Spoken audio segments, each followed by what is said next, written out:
Cockroach जनता party एक meme से शुरू हुआ आंदोलन क्या ये भारतीय राजनीति की दिशा को बदल सकता है? आइए जानते हैं इसे। कुछ महीने पहले ही ये कॉकरोच जनता पार्टी का नाम उभरा और जिस समय ये नाम उभरा उस समय अगर पूछा जाता कि क्या ये मीम और ये व्यंग्यात्मक जो सोशल मीडिया पेज है क्या भारतीय राजनीति की दिशा बदल सकती है, तो उस समय इसका आंसर होता नो, नहीं। इस आंदोलन की शुरुआत जो है एक बहुत ही कंट्रोवर्शियल टिप्पणी से हुई है, जिसमें बेरोजगार युवाओं, जो बेरोजगार हमारे यूथ हैं, और सरकार की आलोचना करने वाली तुलना कॉकरोच और परजीवियों से की गई। कुछ दिन पहले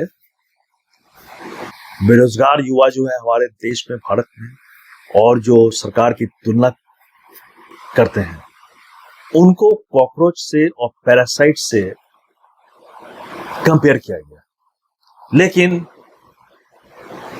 अपमान समझे जाने वाले इस शब्द को हमारे देश के युवाओं ने अपनी पहचान और प्रतीक बना ली।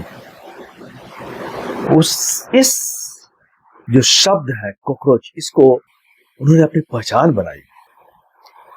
डिजिटल क्रिएटर अभिजीत डिपके, यस, इनके द्वारा शुरू की गई एक मुहिम कुछ ही हफ्तों में सोशल मीडिया पर लाखों लोगों तक पहुंच गई।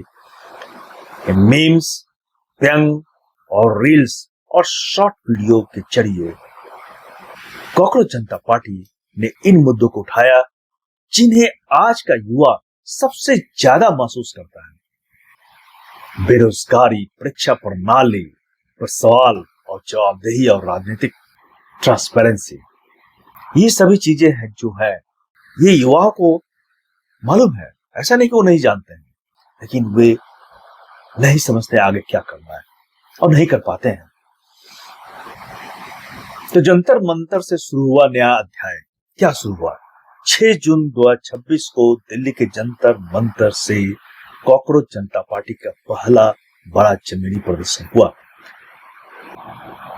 इसके पहले ऐसा लग रहा था कि कॉकरोच जनता पार्टी जो है ये मीम्स और रील्स तक ही सीमित रह जाएगी, मीम्स और रील्स तक ही सीमित रह जाएगी। ऐसा लग रहा था कि ये मीम्स और रील्स और सोशल मीडिया तक सीमित रह जाएगी, लेकिन जब 6 जून को हजारों हजार यूथ दिल्ली के जंतर मंतर पर इकट्ठा हुए तो लगा कि नहीं, ये सिर्फ सोशल मीडिया नहीं है, ये रियल फ्रस्ट्रेशन है जो युवाओं को वहां तक खींच कर लिया है।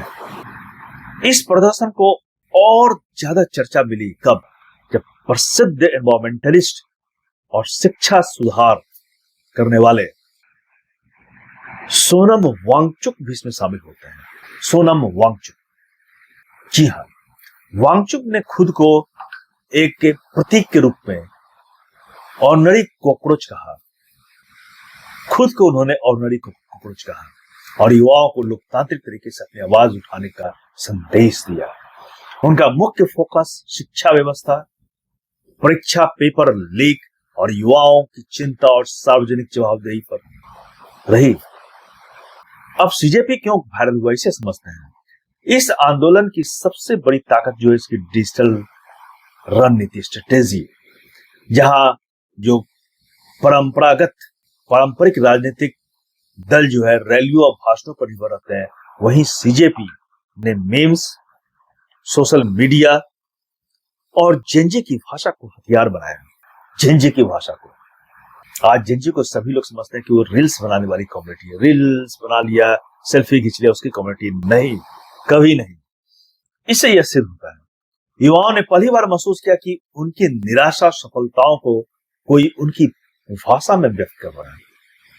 युवा निराश है और असफल अपने को समझ रहा है, लेकिन उनको समझने वाला कोई नहीं था।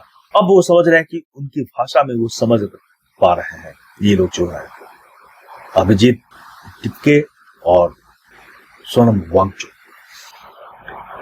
सीजेपी अभी तक कोई आधिकारिक राजनीतिक दल नहीं है, कोई पॉलिटिकल इसका बैकग्राउंड भी नहीं है, लेकिन इसका प्रभाव केवल राजनीतिक दलों तक सीमित नहीं है। यह आंदोलन 3 बड़े संकेत देता है। युवा वोटर सिर्फ वोटर नहीं बल्कि विचार निर्माता भी बन सकते हैं, और यह सिद्ध करता है कि वे विचार निर्माता भी हैं। सोशल मीडिया और राजनीतिक संवाद का मुख्य मंच बन चुका है।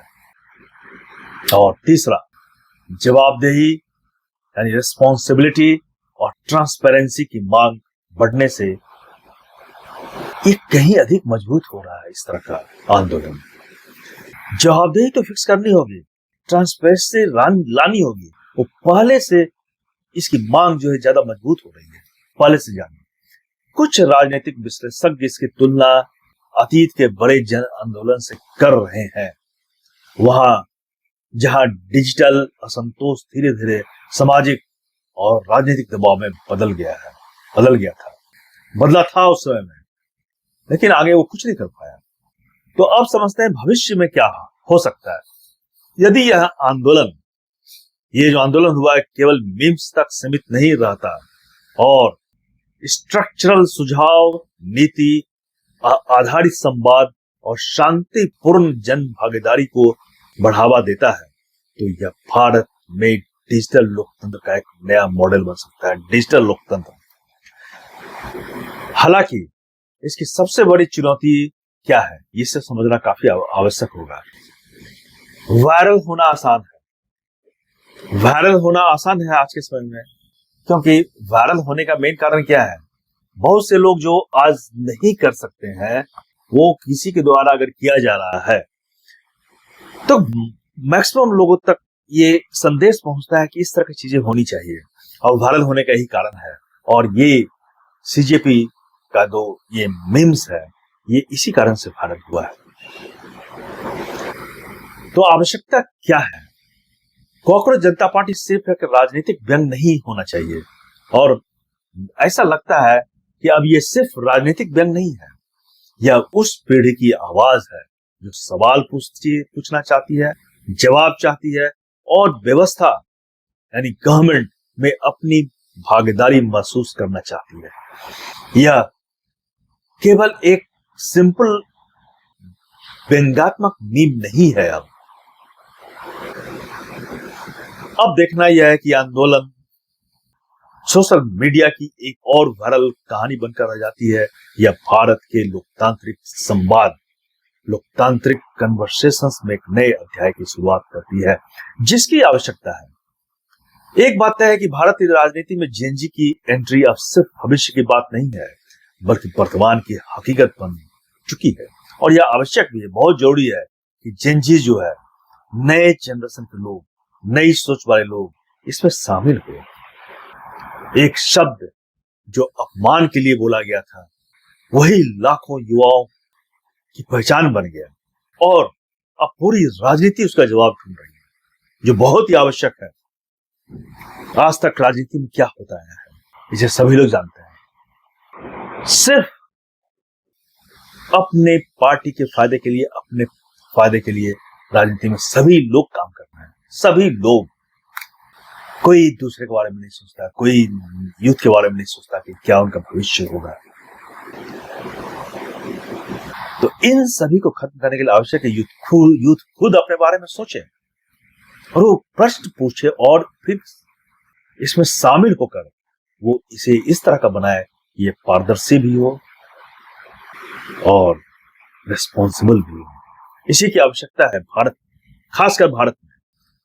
और ये सोशल मीडिया और ऑनलाइन को हमें बहुत हल्के से नहीं लेना चाहिए। ये बहुत आज के समाज को बदलने वाली एक बहुत अच्छी चीज है। डिजिटल प्लेटफॉर्म ये जो है ना, ये पूरी दुनिया में छा गया अभी, और ज्यादा भी छाएगा, क्योंकि इसका भविष्य जो है यही है। अब दुनिया जो है, हर जगह तो जाना संभव नहीं है, तो इस डिजिटल प्लेटफॉर्म के माध्यम से कोई भी आदमी एक जगह से दूसरी जगह पहुंच सकता है। यही है इसका भविष्य, और यही है इसकी सच्चाई।